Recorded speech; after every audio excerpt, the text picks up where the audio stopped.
नमस्कार मित्रांनो, मी कमलेश नवाळे तुमचं स्वागत करतोय. मित्रांनो, सासूरवाडचा पाहुणचार आटपून आम्ही आता चाललो आहोत निसर्गाच्या कुशीत लपलेल्या मानेश्वर मंदिरात. मानेश्वर मंदिर हे नयनरम्य अशा निसर्ग परिसरात असलेलं हे एक श्री शंकराचं मंदिर आहे. आपण आता त्या मंदिराच्या दिशेने वाटचाल करत आहोत. जवळजवळ चव्हाणवाडीपासून हे 1 ते 1.5 किलोमीटर अंतरावर हे मंदिर आहे. आम्ही मोटरसायकलवरून चाललो आहोत. आता मित्रांनो, जैतापूरचा न्यूक्लिअर पॉवर प्रोजेक्ट अणुऊर्जा प्रकल्प हा तुम्हाला माहीतच असेल. हा याच परिसरातील आहे. या अणुऊर्जा प्रकल्पाच्या अगदी बाँड्रीवरतीच हे मंदिर आहे. बाँड्रीला लागूनच हे मंदिर आहे.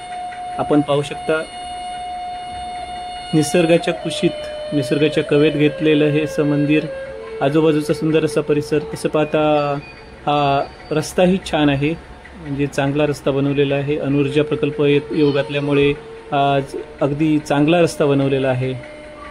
आपण मंदिराच्या दिशेने कूच करतो आहोत. आपण पाहू शकता अणुऊर्जा प्रकल्पाची ही बाँड्री आहे, संरक्षक भिंत आहे.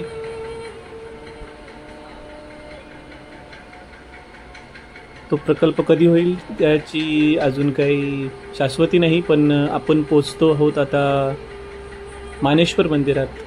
चव्हाणवाडी, करेल आणि निवेली अशा 3 वाडींची मिळून हे जागृत देवस्थान आहे. आपण पाहू शकता निसर्गाच्या कुशीत कसं लपलेलं हे मंदिर आहे. मंदिराच्या बाजूचा असलेला हा सभामंडप, मंदिराचं प्रवेशद्वार, मुख्य प्रवेशद्वार. मित्रांनो, आज सोमवार असल्यामुळे बहुतेक लोक या मंदिराला भेट देण्यासाठी आले आहेत. आजूबाजूच्या परिसरातील जे चाकरमानी आहेत गणपतीच्या सणानिमित्त गावाला आल्यामुळे या मंदिरालाही भेट देऊन जातात. अतिशय साध्या पद्धतीचे बांधणी असलेलं कौलारू असं हे मंदिर आहे. पण मित्रांनो, तुम्ही ज्या वेळेला या मंदिरात याल त्यावेळेला या मंदिराची श्रीमंती तुम्हाला कळेल. आजूबाजूचा नयनरम्य परिसर, निसर्गाने मुक्त हस्ताने केलेली उधळण, मंदिराची संरक्षक भिंत आणि त्याच्या आजूबाजूला जे वृक्ष लावलेले आहेत त्याने मंदिराची शोभा खूपच वाढली आहे. आमची छकुली अगदी आनंदून गेली आहे मंदिरात येऊन. पारिजातकाचं झाड, पारिजातकाचा सडा तुम्ही पाहिला असेल. बाजूला असलेला हा ओढा, संरक्षण भिंतीच्या बाजूने विविध लावलेले हे वृक्ष, शोभिवंत वृक्ष, फुलझाडे अतिशय मन मोहित करून टाकतात. मित्रांनो, निसर्ग सौंदर्य काय आहे याची प्रचिती आपल्याला येथे आल्यावरती नक्कीच होईल. विविध फुलपाखरे, विविध पक्षी आणि विविध प्राण्यांनी समृद्ध असा हा परिसर खरंच आपल्या मनाला भुरळ घालतो. अतिशय साध्या पद्धतीने बांधणी केलेलं हे मंदिर, समोर असलेलं तुळशी वृंदावन, खाली दगडी लाद्या, सुंदर असं हे तुळशी वृंदावन.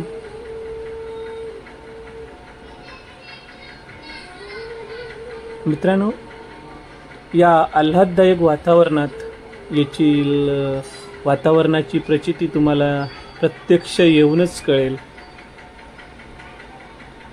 मन प्रसन्न करणारी ही पहाट, मन प्रसन्न करणारा हा नजारा तुम्हा प्रेक्षकांसाठी खास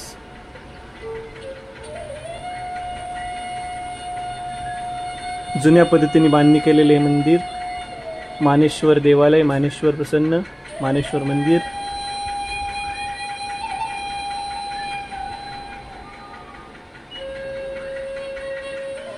मित्रांनो, या मंदिराचा जीर्णोद्धार 1976 साली करण्यात आला आहे असं मी घेतलेल्या माहितीनुसार कळतंय मला. हा सुंदर असा आजूबाजूचा परिसर. मित्रांनो, इथे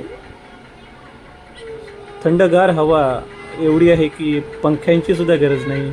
येथे तुम्ही आल्यावरती अगदी प्रसन्न वातावरण तुम्हाला पाहायला मिळेल.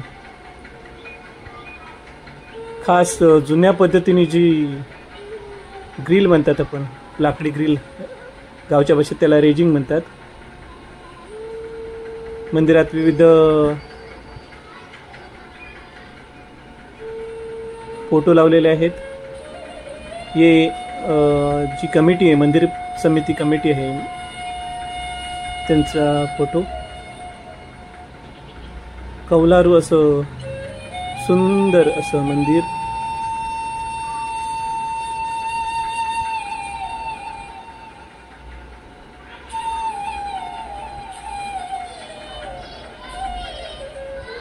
मित्रांनो, निसर्गाची संपत्ती काय आहे, निसर्गाचं सौंदर्य काय आहे, निसर्गाची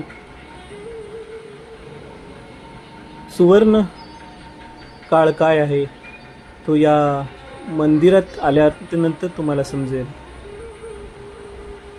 आजूबाजूचा परिसर हा तुम्हाला निसर्गाच्या सानिध्यात, निसर्गाच्या कवेत घेण्यासाठी अतिशय योग्य आहे. सृष्टीने फुलवलेला हा नजारा, ऐटदार असा पृथ्वीचा, सृष्टीचा डोलारा तुम्ही या मंदिराच्या आजूबाजूला पाहू शकता. मित्रांनो, नैसर्गिक संपत्ती येथे आल्यावरतीच कळेल. आपण आता मंदिराच्या गर्भगृहात आलो आहोत. स्वयंभू अशी शंकराची पिंडी अतिशय साध्या पद्धतीने, साध्या रीतीने या मंदिराची बांधणी केलेली आहे. कुठलाही डामडौल नाही, पण अतिशय प्रसन्न करणारं हे असं मंदिर आहे. देवाच्या सानिध्यात घेऊन जाणारं हे मंदिर आहे. साध्या पद्धतीचं सौंदर्य काय आहे हे या मंदिराला भेट दिल्यावर तुम्हाला नक्की कळेल. जैतापूरपासून जवळजवळ 4 ते 5 किलोमीटरवर अंतराच्या हाकेवरती असलेलं हे मंदिर.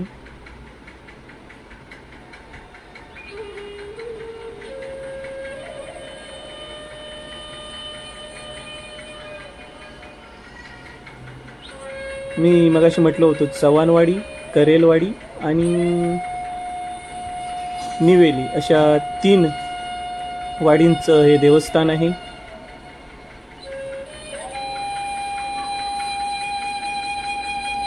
नैसर्गिक सौंदर्य काय आहे, निसर्गाच्या सानिध्यात वसलेलं मंदिर कसं असतं हे या तुम्हाला मंदिराच्या माध्यमातून समजेल.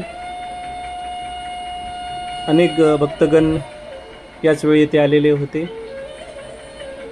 आता मी तुम्हाला मंदिराच्या बाजूला असलेलं तळं, मंदिराच्या बाजूला असलेले ओढे यांची यांचे व्हिडिओ दाखवत आहे. पूर्वीच्या काळी पाट म्हणजे पाटाचं पाणी कशा पद्धतीनं गावोगावी पोचलं जायचं हा एक त्याचा नमुना आहे. पाटाचं पाणी हे पिण्यासाठी, कपडे धुण्यासाठी, विविध कामासाठी त्यांचा वापर केला जायचा. त्याची ही झलक एक आहे. निसर्गाच्या सानिध्यातून, निसर्गाच्या मार्फत माणसापर्यंत पोहोचलेलं असं पाणी, या मातीचा स्वाद असलेला पाणी, मातीचा सुगंध असलेलं हे पाणी पूर्वी विविध कामासाठी वापर केला जायचा. त्याचा पाटांचा उगम कसा होतो हे या तुम्ही पाहू शकता, या व्हिडिओच्या माध्यमातून पाहू शकता. नैसर्गिक झऱ्यांच्या माध्यमातून पाटाचं पाणी गावोगावी पोचवले जायचं, त्याचा हा नमुना आहे. तुम्ही पाहू शकता इथे सुंदर असं तळं आहे. या तळ्यातील पाणी झिरपून या पाटांच्या मार्फत, नैसर्गिक झऱ्यांच्या मार्फत विविध गावोगावी पोचवलं जायचं.